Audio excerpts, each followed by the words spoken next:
acasă pe la noi. Eu știu ce mult mă așteptați și voi.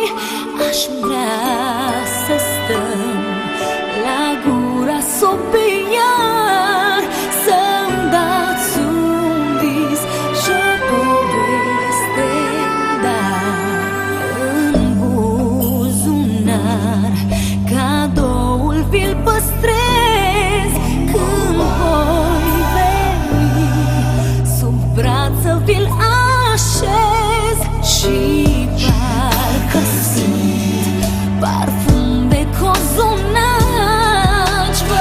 Vă zâmbit lângă toți cei dragi și visez acasă să ajung. Dar până la noi drumul este lung și stau în tren și îmi imaginez că sunt cu voi și visez, visez. Și vă colind, și vă colind în gând. Cu orice pas tot mai aproape sunt. Mai e puțin și-n brațe am să vă strâng.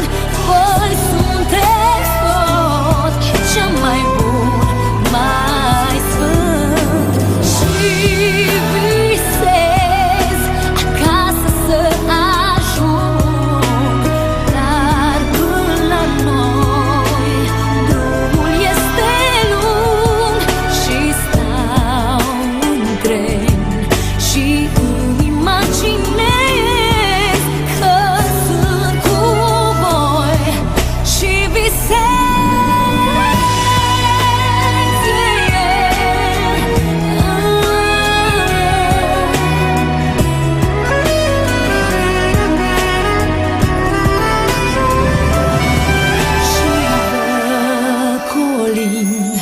Și vă colind în gând. Cu orice pas tot mai aproape sunt. Mai e puțin și-n brațe am să vă strâng.